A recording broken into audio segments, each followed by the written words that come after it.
ایک صلہ رحمی کرنے کا، اور پھر آپ کے غریب رشتہ داروں سے بعد زکوٰۃ بچ جائے تو پھر میری گزارش ہے کہ دعوت اسلام کتنے بڑے پیمانے پر دنیا میں کام کر رہی ہے، تو اپنی زکوٰۃ کا اپنا حصہ جو ہے اس میں ضرور عطا فرمائیں۔ اللہ کریم ہم سب کا جمع ہونا اپنی بارگاہ میں قبول فرمائے، آمین بجاہ النبی الامین صلی اللہ تعالی علیہ وسلم۔ سورہ فاتحہ 100 مرتبہ پڑھ کر جو دعا مانگی جائے وہ قبول ہوتی ہے۔ سورہ بقرہ کی تلاوت سے شیطان گھر سے بھاگ جاتا ہے۔ آیت الکرسی پڑھنے سے محتاجی دور ہوتی ہے۔ سورہ کہف کو ہمیشہ پڑھنے والا دجال کے فتنوں سے محفوظ رہے گا۔ والدین کی قبر پر ہر جمعہ سورہ یاسین کی تلاوت کرنے سے اس کی حروف کی تعداد کے برابر ان کے گناہ بخش دیے جاتے ہیں۔ سورہ الدخان پڑھنے سے مشکل دور ہوتی ہے۔ جو قریب المرگ ہو اس پر سورہ جاسیہ کا دم کرنے سے خاتمہ بالخیر ہوتا ہے۔ سورہ حجرات کا پڑھنا اور دم کر کے پینا گھر میں خیر و برکت کے لیے مفید ہے۔ سورہ قاف پڑھنے سے جو باغ ہوتے ہیں ان کے پھلوں میں کثرت ہوتی ہے، سبحان اللہ۔ سورہ رحمان 11 بار پڑھنے سے تمام مقاصد پورے ہوتے ہیں۔ سورہ واقعہ جو شخص روزانہ پڑھے گا اسے کبھی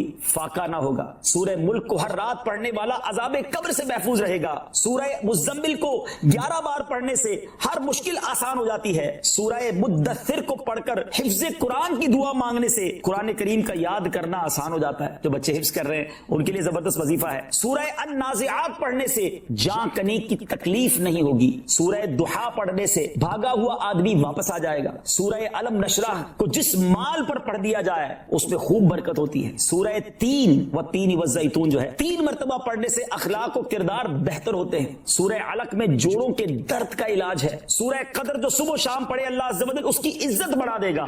سورہ بینہ برس اور یرکان کا علاج ہے۔ جس آدمی یا جانور کو نظر لگی ہو اس پر سورہ عادیات کا دم مفید ہے۔ سورہ قارعہ پڑھنے سے بلاؤں سے حفاظت رہتی ہے۔ سورہ تکاثر کو 300 بار پڑھنے سے جلد قرض ادا ہو جاتا ہے۔ کئی لوگ کہتے ہیں جناب قرض بہت ہے، چلے قرآن کا وظیفہ لے لیں، الہاکم التکاثر، یہ جو سورت ہے 300 بار پڑھنے سے بہت جلد قرض اتر جاتا ہے۔ سورہ عصر پڑھنے سے غم دور ہو جاتا ہے۔ سورہ ہمزہ اور سورہ فیل دشمن کے شر سے حفاظت کے لیے، اور سورہ قریش جان کی حفاظت کے لیے بڑی مجرب ہے، بڑا کمال کا وظیفہ ہے۔ سورہ ماعون بڑی مشکل کے وقت میں پڑھنا بہت مفید ہے۔ سورہ کوثر کی تلاوت سے بے اولاد صاحب اولاد ہو جاتا ہے۔ کئی بے اولاد بھی وظائف مانگ رہے ہوتے ہیں۔ سورہ کافرون 1/4 قرآن کے برابر ہے۔ سورہ زلزال نصف قرآن کے برابر ہے۔ سورہ اخلاص 1/3 قرآن کے برابر ہے، اور سورہ فلق اور سورہ ناس سے جن اور شیطان اور حاسدوں کے شر سے حفاظت رہتی ہے۔ پھر کیوں نہ ہم قرآن سے دوستی کر لیں، کیوں نہ قرآن کو اپنا ورد بنا لیں۔ استغفار جہاں گناہوں کی معافی ہے نا، وہاں یہ بہت سارے مسائل کے حل کی کنجی بھی ہے۔ آپ اگر پرابلم میں ہیں، روزی کے مسائل ہیں، اولاد نہیں ہو رہی ہے، یا کوئی بھی پرابلم ہے، واقعہ سنیے۔ امام حسن بصری رحمۃ اللہ تعالی بہت بڑے بزرگ، ایک شخص آیا آ کر کہتا حضور قحط کی پوزیشن آ گئی ہے، بارش نہیں ہو رہی، دعا فرمائیں کہ وظیفہ عطا فرمائیں۔ آپ نے فرمایا استغفار کرو، وہ چلا گیا۔ اچھا ایک بزرگ بیٹھے تھے ان کے پاس، حضرت ربیع بن صبیح رحمۃ اللہ، وہ دیکھ رہے تھے۔ دوسرا بندہ آیا کہتا حضور تنگ دستی ہے، کاروبار میں ڈاؤن ہے، رزق میں تنگی ہے۔ آپ نے فرمایا استغفار کرو۔ تیسرا شخص آیا کہتا حضور اولاد نہیں ہو رہی ہے، حصول اولاد کے لیے وظیفہ لینا ہے، فرمایا استغفار کرو۔ چوتھا بندہ آیا، وہ کہتا ہے کہ حضور میرے باغ میں فصلوں میں پیداوار کی کمی ہے، فرمایا استغفار کرو۔ حضرت ربیع بن صبیح کہتے ہیں حضور پہلا بندہ الگ پرابلم لے کر آیا، دوسرا الگ، تیسرا الگ، چوتھا الگ، چاروں کو ایک ہی وظیفہ، استغفار استغفار۔ ہائے ہائے، بڑوں کی بڑی باتیں ہیں۔ قرآن میں بھی پڑھتا ہوں، قرآن آپ بھی پڑھتے ہیں، مگر دیکھو اللہ والے کیسے پڑھتے ہیں۔ کیا خوبصورت جواب دیا آپ نے۔ آپ فرماتے ہیں سورہ نوح پارہ 29 آیت نمبر 10 سے 12 کی آپ نے تلاوت فرمائی۔ اب ذرا قرآن سنیے گا۔ بسم اللہ الرحمن الرحیم، استغفروا ربکم انہ کان غفارا یرسل السماء علیکم مدرارا ویمددکم باموال وبنین ویجعل لکم جنات ویجعل لکم انہارا۔ سبحان اللہ، ذرا سنیے گا، اپنے رب سے معافی مانگو۔ استغفروا ربکم انہ کان غفارا، بے شک وہ بڑا معاف کرنے والا ہے۔ اب دے گا عطا، کیا فرمائے گا؟ یرسل السماء علیکم مدرارا، وہ تم پر موسلا دھار بارش بھیجے گا۔ وَيُمْدِدْكُمْ بِأَمْوَالٍ وَبَنِينَ وَيَجْعَلْ لَكُمْ جَنَّاتٍ وَيَجْعَلْ لَكُمْ أَنْهَارًا، فرمایا اور مالوں اور بیٹوں سے تمہاری مدد فرمائے گا، اور تمہارے لیے باغات بنا دے گا، اور تمہارے لیے نہریں بنائے گا۔ باغات بھی بڑھ رہے ہیں، اولاد بھی عطا ہو رہی ہے، مال بھی بڑھ رہا ہے، بارش بھی ہو رہی ہے۔ اس چیز سے استغفار سے۔ تو استغفار یہ آپ کے بہت سارے پرابلمز کا حل ہے، مسائل کا حل ہے، بس اپنی زبان استغفار سے تر رکھے۔ اچھا پھر اس میں تھوڑی سی شرمندگی بھی ہو، ایسا نہیں کہ استغفار بھی ہو رہا ہے اور دماغ کہیں اور ہے، مسکرا بھی رہے ہیں، ہنس بھی رہے ہیں اور استغفر اللہ، کسی سے معافی مانگتے ہوئے ہنستا ہے کیا بندہ؟ استغفر اللہ ربی من کل ذنب واتوب الیہ، یا اللہ میں اپنے سارے گناہوں سے تجھ سے معافی مانگ رہا ہوں۔ بہت سارے استغفار کے سیکھ ہیں، استغفر اللہ العظیم من کل ذنب عظیم، اے اللہ میں تجھ سے استغفار کرتا ہوں، وہ رب جو بہت عظیم ہے، اپنے سارے بڑے گناہوں سے میں استغفار کرتا ہوں۔ الگ سیغوں سے اللہ کی بارگاہ میں استغفار کریں، ہو سکے تو کبھی گناہ یاد آئیں تو آنسو بھی بہ رہے ہوں، مگر یہ استغفار اللہ کو بڑا پسند ہے۔